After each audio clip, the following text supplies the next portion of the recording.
The love fest between Stefon Diggs and Josh Allen is amazing, and the bars in lovely Western New York will be packed with jubilant Bills fans through the Super Bowl. Because make no mistake, the Buffalo Bills are ready to stampede the rest of the NFL in the second half of the season and throughout the playoffs. The Buffalo Bills are my preseason Super Bowl pick.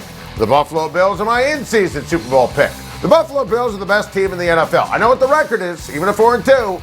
I don't care. Josh Allen's playing like an MVP. The Allen to Diggs combo has been majestic, and honestly, it could be even more dominant. I mean, look at only 2 touchdowns, and that's scary, right? Allen has brilliantly spread the ball around this year, getting all his receivers and the tight end involved. Buffalo's loaded in every phase. Now, the Titans are legit. I'm not downgrading Buffalo after that game. The Bills' defense is excellent. You see the nuggets of domination on the screen. And listen, Buffalo isn't losing again anytime soon. They're fresh off a bye, and yet they're still steaming over how they lost to Tennessee. The Bills are going to smoke the Miami Dolphins on Sunday.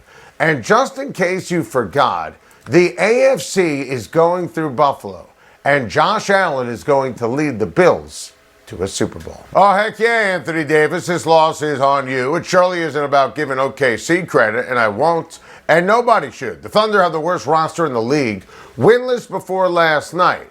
And I didn't go nuts about the Lakers' first couple of losses, but last night, it's a whole different story. Last night was dreadful. I love Russ. I defend Russ. I love the trade. Last night, I don't want to hear about the triple-double.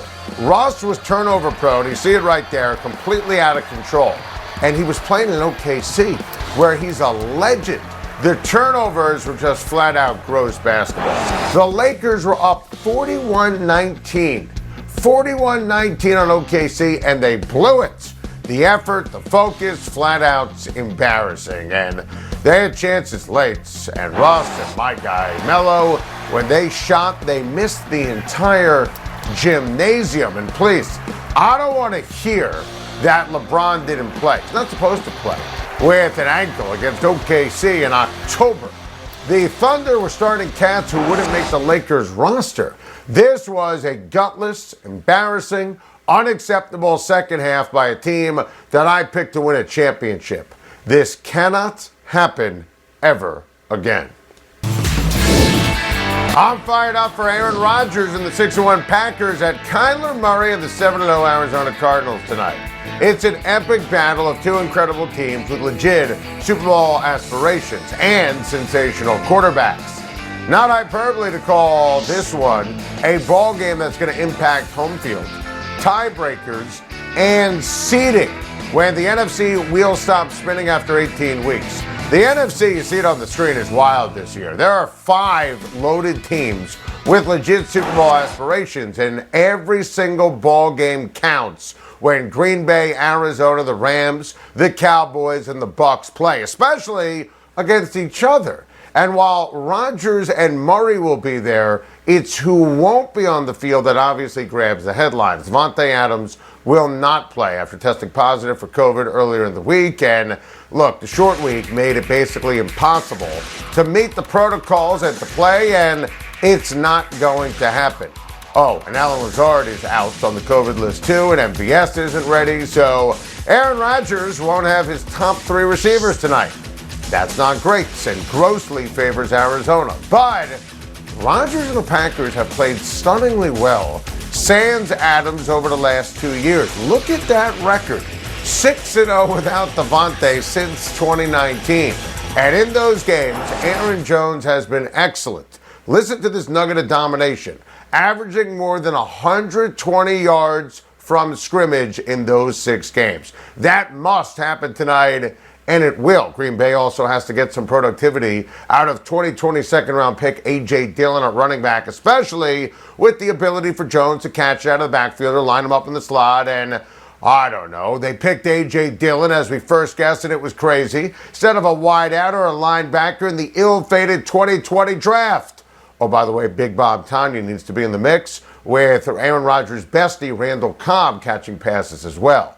Now, there's also gigantic Arizona injury news. We told you yesterday J.J. Watt is out, but after we signed off the air, it was reported shoulder surgery will likely knock J.J. Watt out for the year. Oh, he was playing so great. Arizona has a great defense, no doubt about it. Even without J.J. Watt, Arizona still has a well-coached, great defense. Kyler Murray has unreal depth and talent to support him at wide receiver. So I think Arizona wins a close game tonight, but the Watt injury is a big one, big picture. Rodgers is Rodgers, so Green Bay is going to hang within the 6.5 points, but as always, it comes back to the 2020 draft and not taking a wide receiver. What a shame. We have some news you could use on this Thursday after that throwback, because I'm out as the president of the Sam Darnold fan club. I mean, that was an awful, awful take. And how about Matt Rule saying there's no doubt Sam Darnold can get it done for the Carolina Panthers? Yo, Matty Rule, I have doubts. And I was all in. I love the trade. Joe Brady, Matt Rule, weapons. Listen, Sam Darnold has been dreadful since Christian McCaffrey got hurt. And I mean, look at that. Those are his numbers over the last 3. That's Sam Darnold Jet version. I mean, I thought he was going to be akin to Ryan Tannehill, and he would get out of the Adam Gase omnipresent shadow, and he would have some players and some coaches around him. Listen, I have no faith in Sam Darnold this weekend playing well in a huge ball game where he's going to have to try and outscore my guy Matt Ryan. That's not happening. James Harden is really struggling, in part because of the league's new foul rules, in which it's discouraged where players can lean into defenders looking for calls, which is what James Harden does all the time. And honestly, I hate the new rule. I hate when it's done to Harden, who's averaging just 3 free throws per game. He was atrocious last night, and that's a foul, right?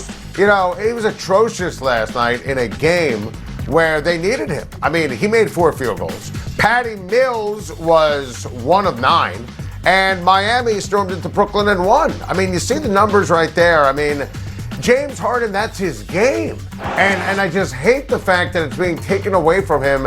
He has a knack, and I mean that as a positive, of drawing fouls, getting to the free throw line, and stockpiling points. I feel terrible for James Harden. He was angry after the game. Also, and this was alarming, a bit sad, a bit crestfallen, saying, I keep saying to the refs, if it's a foul, call it. I mean, that is disappointing news you could use if you're a fan of the Brooklyn Nets. Oh, by the way, they miss Kyrie Irving. And oh, by the way, he doesn't care about his teammates and winning a championship. Some news you could use from the Dallas Cowboys. How about this? Dak Prescott dealing with a calf injury. And he said today he believes he can play on Sunday. But that decision will be based on a bigger picture view, adding that the final decision will likely be made on Saturday. Wow. Look, based upon Mike McCarthy's comments this week, I thought Dak was going to be able to rock and roll. Based upon Dak's comments today, I'm not as convinced. And by the way, playing in Minnesota on Sunday night, where Kirk Cousins, I know he's been dreadful in primetime historically, we always talk about that. Kirk Cousins quietly has enjoyed a tremendous season. Boy, I don't know if I see Cooper Rush going into Minnesota and winning that game. So that was interesting news you could use, as the Cowboys are now in wait-and-see mode over the next couple of days in terms of whether or not Dak can go. And for a team with Super Bowl aspirations, we talked about that wild and amazing NFC playoff picture in the Arizona-Green Bay topic earlier. They need Dak Prescott healthy. News you can use from the Browns, where Baker Mayfield said it's absolutely possible he can return on Sunday. I disagree with this notion. Look, when I say disagree, I think Baker is going to tell them he's playing. It's the left shoulder, so it's not like he throws with it or runs with it. It's all going to be about pain tolerance, and you know Baker is a tough cookie, and he's going to want to be out there, but I would rather play a 100% Case Keenum, who is solid as a backup. He's not a real starter, but I would much rather play a 100% Case Keenum in a huge game, a divisional game against Pittsburgh, than a 70% Baker Mayfield. Thank you for watching. Please like and subscribe, and don't forget to hit the bell for more videos.